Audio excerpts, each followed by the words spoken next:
Hi everyone, Cryptography and Network Security সাবজেক্টের আমরা আজকে দ্বিতীয় ভিডিও করতে যাচ্ছি। তো যারা আমার আগের ভিডিওটি দেখেননি তাদেরকে আমি রিকোয়েস্ট করব তারা আমার আগের ভিডিওটি দেখে আসুন। আমরা ওখানে বেসিক আইডিয়া নিয়ে আলোচনা করেছি। আজকে আমরা একটু ডিপে যাব। তো আগের ভিডিওটি দেখে আসলে আপনাদের জন্য বোঝার সুবিধা হবে। আর আমিও খুব যথেষ্ট বোঝানোর চেষ্টা করেছি। আপনারা যদি একটু মনোযোগ দিয়ে বিষয়টা দেখেন আশা করি বুঝতে পারবেন। তো শুরু করা যাক আজকের আলোচনা। আমরা ক্রিপ্টোগ্রাফি সম্পর্কে গতদিন আলোচনা করেছি। আজকে আমরা ক্রিপ্টোগ্রাফির একটু বেসিক থেকে একটু ডিপে আসলাম। এখানে আমরা যদি কোনো মেসেজ অ্যালিস নামে কোনো সেন্ডার ববকে মেসেজ দেয়, সেই মেসেজটা এরকম যেটা আছে এটাকে আমরা প্লেইন টেক্সট বলবো অথবা ক্লিয়ার টেক্সট। তো এখানে লেখা আছে সেট আপ দ্য বম্ব, সেটা ইনক্রিপ্ট হয়ে এরকম একটা আকার ধারণ করেছে। এই আকারটা কোন রুলসের বেসিসে আসলো? সেটা হলো shift to one character before the actual character, অর্থাৎ এস এর আগের ক্যারেক্টার আর ই এর আগের ক্যারেক্টার ডি, এইভাবে যদি আমরা এটাকে অ্যারেঞ্জ করি তাহলে আমরা এরকম একটা সাইফার টেক্সট পাবো। তো এই সাইফার টেক্সটটা আবার ডিক্রিপ্ট হয়ে ববের কাছে সেম প্লেন টেক্সট মেসেজটা আসবে, সেটা হবে সেট আপ দ্য বম্ব। তো এইটা হলো ক্রিপ্টোগ্রাফির একটা আইডিয়া। তো এটা যদি আমরা পয়েন্ট হিসেবে দেখি, আমাদের ক্রিপ্টোগ্রাফিটা কেন জানা প্রয়োজন এবং কী কারণে এটা আমাদের most important in real life, ঠিক আছে? তো আমরা মূলত সবাই দেখা যায় ই কমার্স থেকে অনেক কিছু অর্ডার দেই এবং অনেক কিছু হোম ডেলিভারির জন্য অর্ডার দেই। তো এই অর্ডারগুলো দেওয়ার সময় আমাদেরকে অনেক ইনফরমেশন দিতে হয়, আমাদের purchase information, credit card numbers, transaction information, এগুলো আমাদের ইন্টারনেটে যারা বিজনেস করেন তারা এই ইনফরমেশনগুলো সিকিউর রাখেন, কেউ যাতে না পড়তে পারে। কারণ হ্যাকাররা যদি এটা হ্যাক করে নেয় তাহলে আমার ক্রেডিট কার্ডের নাম্বার যদি হ্যাকাররা পেয়ে যায় তাহলে তো এটা সমস্যা। তো ক্রিপ্টোগ্রাফি মূলত আগেকার দিনে আদিম যুগে যারা যুদ্ধ করতো এই টাইপের হইতো, তখন এই মেসেজগুলো প্রচলন ছিল। আমরা যখন এক্সাম্পলটা দেখলাম সেখানেও লেখা আছে সেট আপ দ্য বম্ব, ঠিক আছে? তো এই পদ্ধতিটা দুইটা ভাবে কাজ করে, একটা ক্রিপ্টোগ্রাফি, একটা হলো স্টেগনোগ্রাফি। তো স্টেগনোগ্রাফি এই পদ্ধতিটা আমরা এই ভিডিওতে দেখব। তো ক্রিপ্টোগ্রাফি এবং স্টেগনোগ্রাফির যে আইডিয়া, এই আইডিয়ার মধ্যে আমরা এই দেখা যায় যে আমাদের লেখাগুলোকে ডিক্রিপ্ট করে আমাদের কাজ করে থাকি। এবং 4 নম্বর পয়েন্টে যেটা আছে সেটা হলো যে আমরা এই যে ক্রিপ্টোগ্রাফি যে প্রসেসটা করছি এটা লেখাটাকে, আমার মেসেজটাকে এমনভাবে রিঅ্যারেঞ্জমেন্ট অর সাবস্টিটিউশন করে যে অন্য কেউ দেখলে এটা পড়তে পারবে না, যে মাত্র ক্যাপাবল সেই শুধু এটা রিড করতে পারবে।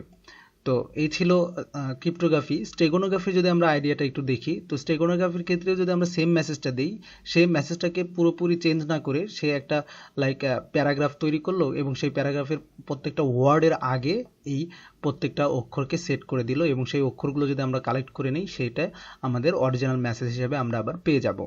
তো এটা ছিল স্টেগনোগ্রাফির আইডিয়া।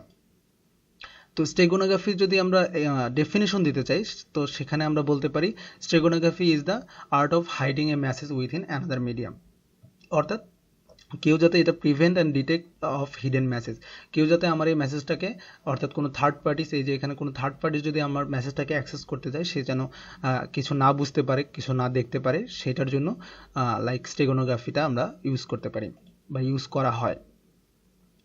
তো আমরা যদি ক্রিপ্টোগ্রাফি এবং স্টেগনোগ্রাফির মধ্যে ডিফারেন্স করতে চাই তো ডিফারেন্সটা এরকম, ক্রিপ্টোগ্রাফি কি করে, মূলত যে আমাদের টেক্সটটা থাকে সেটা হিউম্যান রিডেবল ফরম্যাটেই রিঅ্যারেঞ্জমেন্ট করে, কিন্তু আমরা সেটা বুঝতে পারি না। আর স্টেগনোগ্রাফি মোটামুটি আমাদের যে মেসেজটা থাকে সেটাকে হাইড করে ফেলে, একটা প্যারাগ্রাফের মধ্যে আমরা দেখলাম সেটা হাইড করে ফেলেছে। আর ক্রিপ্টোগ্রাফি হলো it is a kind of non communication এবং স্টেগনোগ্রাফি হলো কাইন্ড অফ হিডেন কমিউনিকেশন। যদি 3 নম্বরটা আমরা দেখি, এখানে ওভারঅল স্ট্রাকচার অফ ডাটা, মানে ক্রিপ্টোগ্রাফির ক্ষেত্রে alters the overall structure of data এবং স্টেগনোর ক্ষেত্রে does not alters overall structure of data. 4 number point, এবং এইটার যদি আমরা ক্রিপ্টোগ্রাফি করি আমাদের যে ইনক্রিপ্ট হওয়ার পর যে ফরম্যাটটা পাই সেটাকে আমরা সাইফার টেক্সট বলি এবং স্টেগনোগ্রাফির ক্ষেত্রে আমরা সেটা স্টেগোমিডিয়া বলি। এবং 5 নম্বর পয়েন্ট হচ্ছে আমরা এই দুইটাই কিন্তু Greek word, cryptography Greek word এবং স্টেগনোগ্রাফি গ্রিক ওয়ার্ড, এবং cryptography means secret writing, steganography means hidden writing, ঠিক আছে? এটা আপনারা এক্সামের ক্ষেত্রে যদি লিখতে চান পার্থক্য বা ডিফারেন্স তাহলে এটা ইউজ করতে পারবেন। ওকে, তো এবার আমরা কিছু এক্সাম্পল দেখি। আমরা এই এক্সাম্পলটা কিছুক্ষণ আগেও দেখেছি, একটা প্রত্যেকটা লাইক একটা প্যারা লিখেছি বা দুইটা সেন্টেন্স লিখেছি, সেই দুইটা সেন্টেন্সের প্রত্যেকটা ওয়ার্ডের শুরুর অ্যালফাবেটটা আমার মেইন মেসেজ হিসেবে যাচ্ছে। তো সেট আপ দ্য বম আমরা এই লাইক এই সেন্টেন্স দুইটা থেকে যদি আমরা কালেক্ট করি তাহলে আমরা সেটা পেয়ে যাব। তো এটা ছিল ফার্স্ট লেটার স্টেগনোগ্রাফি। এরকম সেকেন্ড লেটার থেকেও আমরা কালেক্ট করতে পারি। সেকেন্ড লেটার স্টেগনোগ্রাফি একটা অ্যারাউন্ড জুলাই এনিওয়ান মে ইনকাউন্টার অড হোয়াইট লাইটস কি অ্যাডোরিং সি স্কাইস। তো এই যে একটা দুইটা সেন্টেন্স আর কয়েকটা ওয়ার্ড লেখা আছে, এই ওয়ার্ডগুলোর প্রত্যেকটার সেকেন্ড অ্যালফাবেটটা হচ্ছে আমার এই message run and hide, run and hide.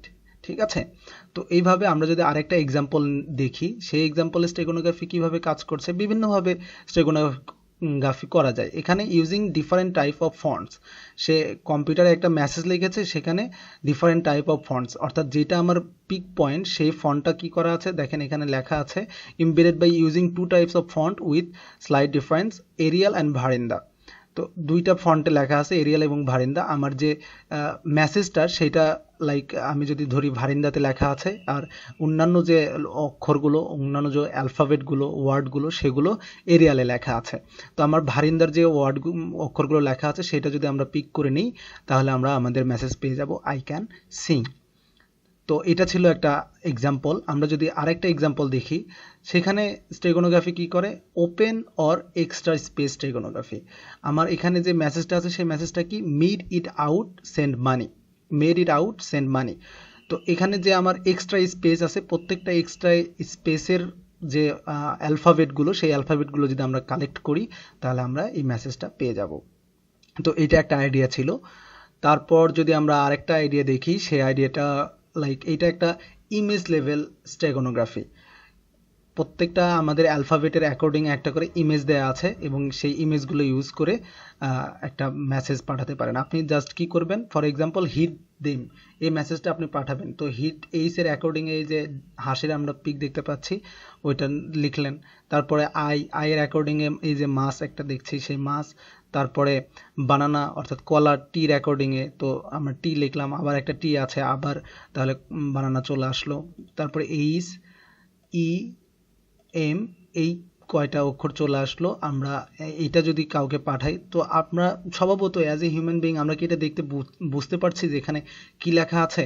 তার মানে এই জিনিসটা আমার যে সেন্ডার তার কাছেও থাকতে হবে, আমার যে রিসিভার তার কাছেও এই সেম জিনিসটা থাকতে হবে, যাতে তারা ইনক্রিপ্ট এবং ডিক্রিপ্ট করতে পারে এবং সে যে এটা রিসিভ করবে সে এটাকে ডিক্রিপ্ট করে দেখবে এখানে লেখা আছে হিট দেম, সো সে তার কাজ শুরু করবে।